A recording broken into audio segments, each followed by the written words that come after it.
with Real Talk. And I'm here to talk about, well, not talk about, but answer questions that you guys had about my first podcast episode.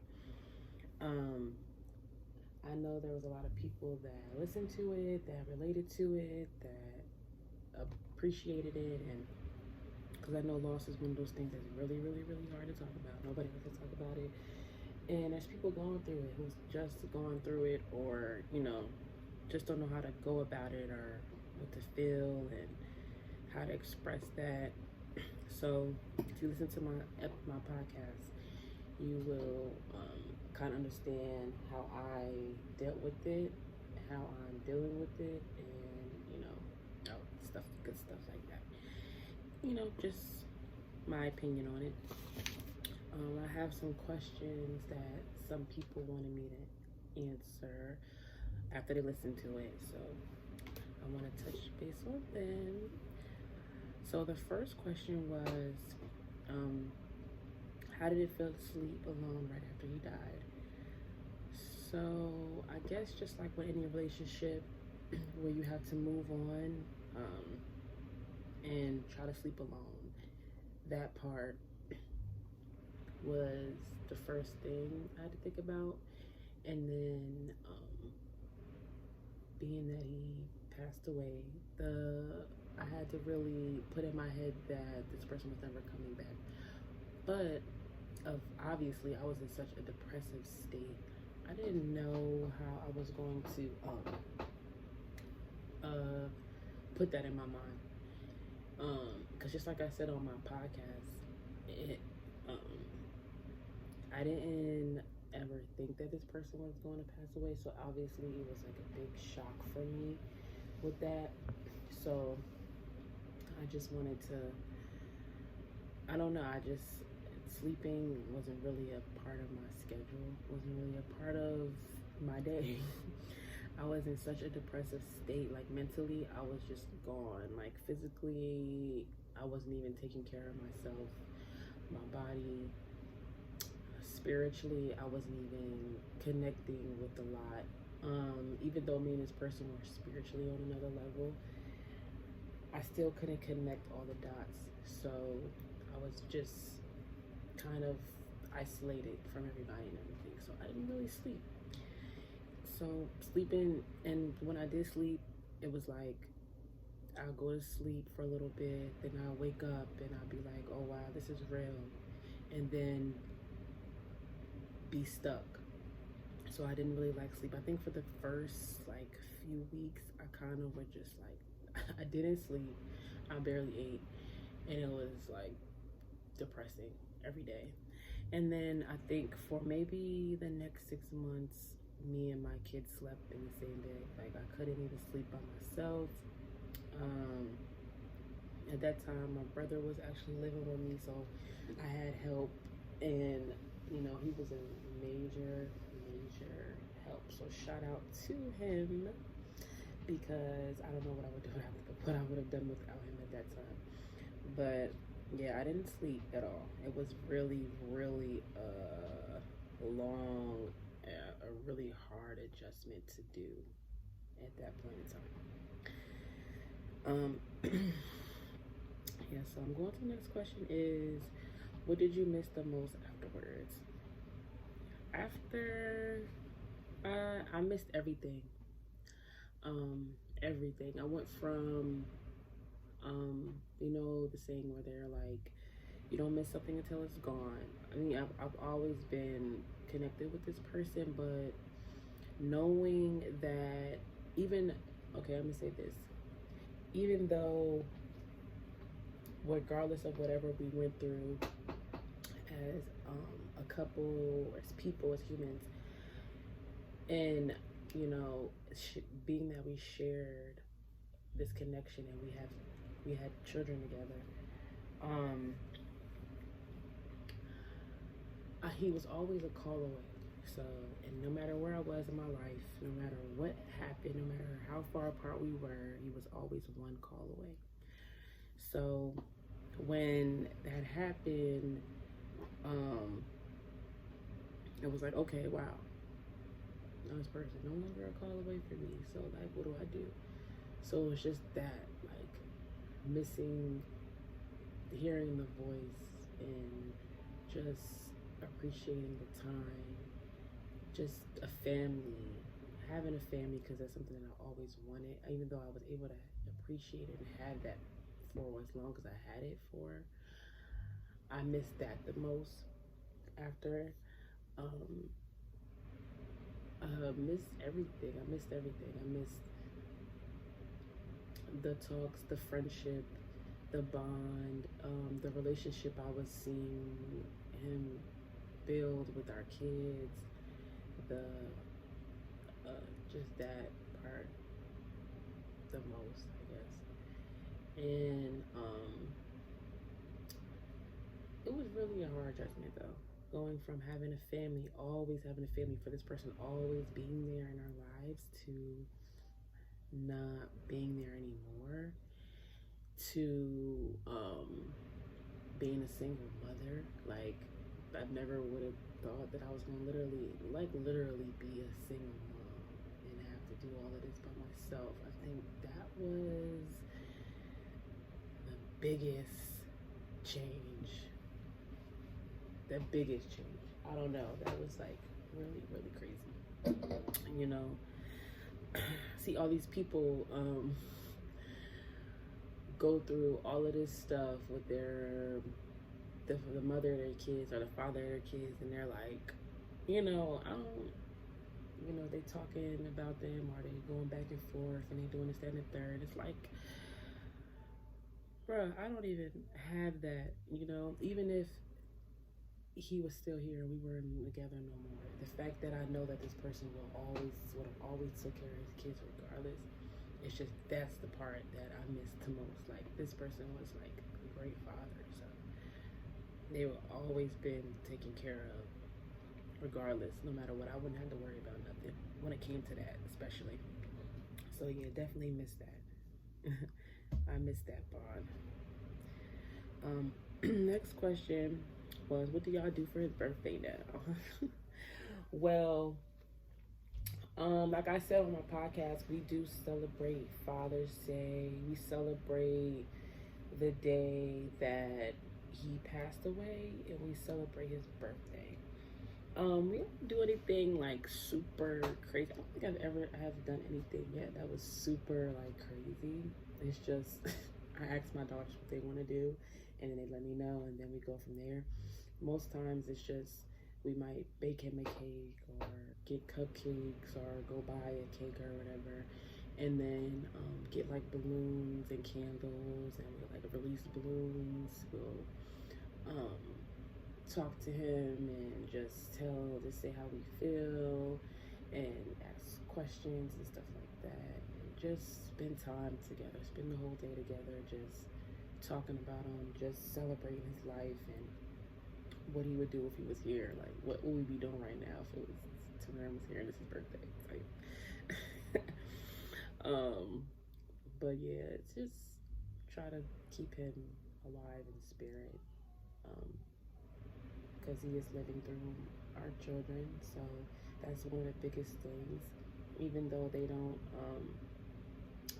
they know or understand the situation, but as they get older, it might hit them more, it might not, you know, but they are very loved and appreciated, and they have everything that they need and want. So it's like, I make sure that part of their life will always be with them as long as I'm here and I'm doing what I'm supposed to do.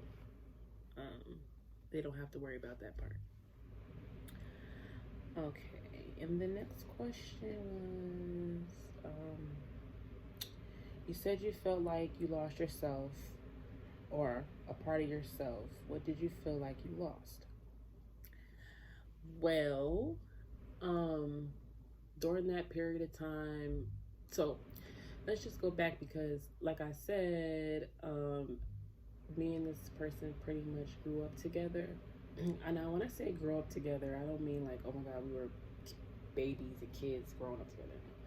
I meant mentally, like we were 18 years old in high school when we met, well, yeah, 18 going on 19 in high school when we met. And we both had separate issues with our families and separate things that we were going through. But it's like we kind of found each other and we bonded, we're connected ever since then.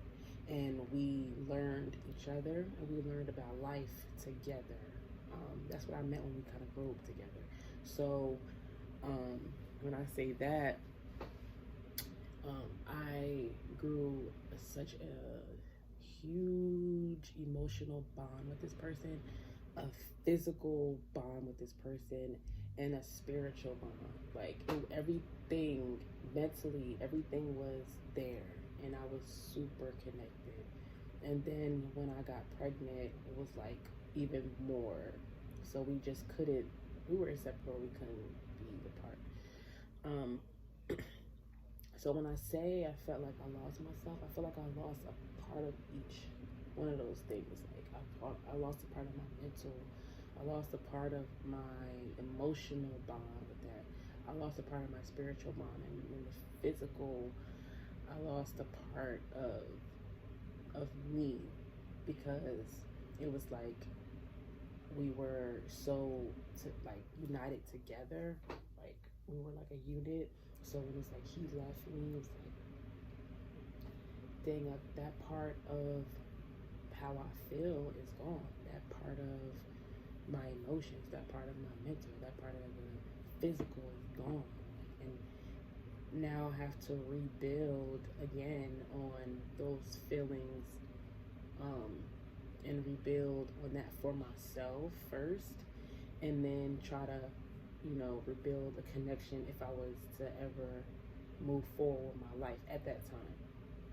That's how I was thinking about it. Like, how am I going to rebuild myself up to who I was when this person was alive and how connected I was with this person? How am I going to get myself back together again? And that's how I felt with that situation. Like, I lost it. I lost it, and I was so in a depressive state. Like, I was just gone, so far gone that I was just using different outlets to self-medicate myself. Like, just drinking a lot and partying all the time, and I was self-healing, just using alcohol, and this is kind of like touchy, but alcohol and sex and just everything to self-heal myself, or not think about everything that I just lost, and try to move forward in my life. And this was before I actually started going to therapy for that. For, that and amongst other things. But before I started going to therapy, I was trying to self-medicate myself. I didn't even want to think about it no more. I was suppressing it. So I definitely lost myself. I lost who I was and where I was going, like my journey and my path. And instead of looking at it like how I'm telling you guys, like a celebration, is something that you should use and, to celebrate this person's life, I was looking at it like, why did this person leave me? I was so angry. My emotions were everywhere. I was so mad at the world and everybody else and myself, and it was very, really, I went through a whole healing process for myself in order to be able to move on with my life. And it was crazy. And when I think back at it, I'm like, wow, how did I even get through that? Like, what the heck? But I got through it, and here I am now, talking about it, and think I was going to be able to get to that part, and moved on with my life, and in a relationship, and my kids are good and healthy. So yeah, like, anything is possible. Anything is possible, let me tell you. So going on to the next question. This is a pretty good question. How are you supposed to let go of some things because some things are unforgivable. Well, letting go is more for yourself, mostly. It's not necessarily for that person. It's more so for yourself. This is my opinion, you know. This is my opinion. Letting go is not necessarily for that person. It is for you. Even the worst of the worst things that you can possibly think of that somebody can do to you, or that you can even do to somebody, it's like, if you want to move on with your life, you're naturally going to have to forgive for yourself so you can move on, because you don't want to dwell on it. Like, you don't want to dwell on something that you feel like was just so crazy that you don't feel like you can ever forgive this person. You're not forgiving that person for, for them. You're forgiving them for you. So you cannot hold on to that part of it, or that part that's making you feel the way you feel every day. You're letting go of that so you can move forward with your life, regardless of if you decide to stay with this person or be around or continue this relationship with this person, regardless of what type of relationship it is. If you decide to continue that relationship with this person, then you have to forgive, because how are you going to, even if you don't continue that relationship, how are you going to move on with your own life if you're dwelling on something that you can't change?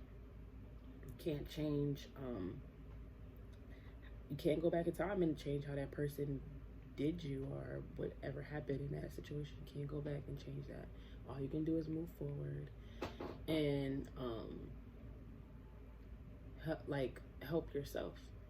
And you're not necessarily thinking about that person no more, how they feel. You're thinking about you, because it's all for your own mental health, your own life. You have to forgive.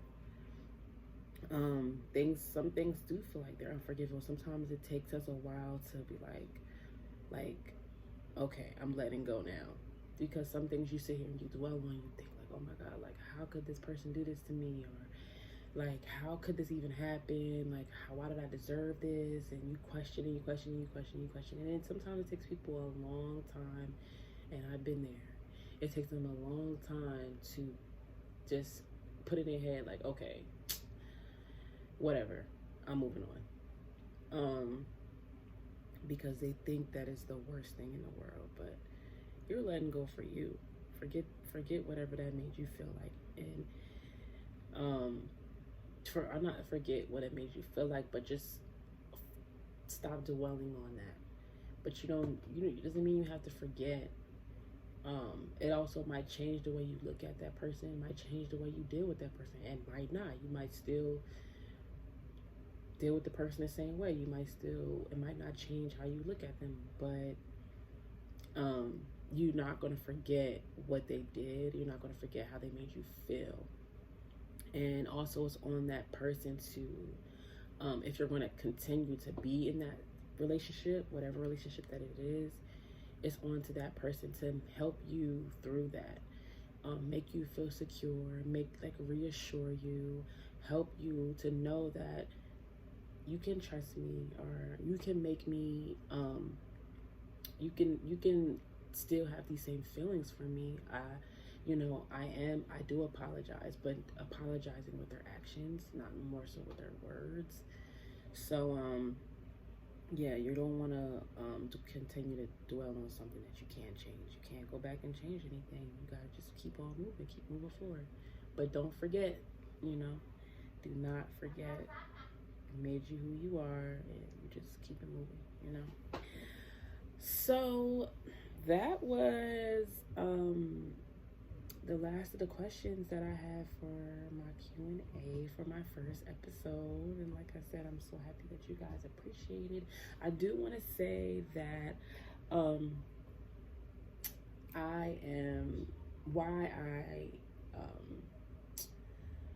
made that subject or topic my first podcast episode.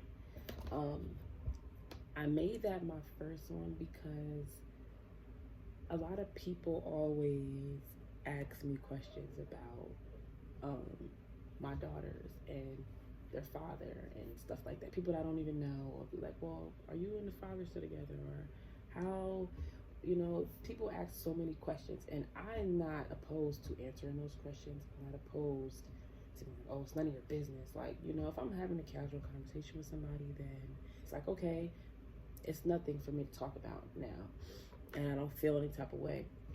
But I wanted to talk about it because it was a really a turning point in my life and in my kids' life, and it was big. And I feel like loss is, like I said, something that people deal with on a daily basis.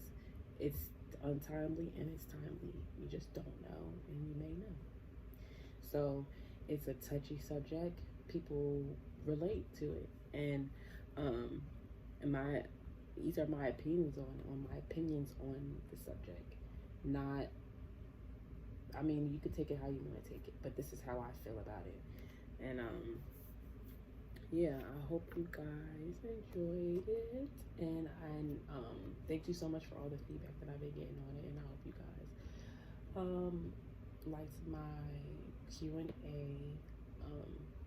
Don't forget to subscribe to my YouTube channel, subscribe to my Apple podcast channel. Make sure you subscribe to my Google channel, and you can listen to my podcast on all platforms now. It's available on YouTube, SoundCloud, Apple, Google, and Spotify. So yeah, and follow me on Instagram. It's Pretty Maiya. Thank you.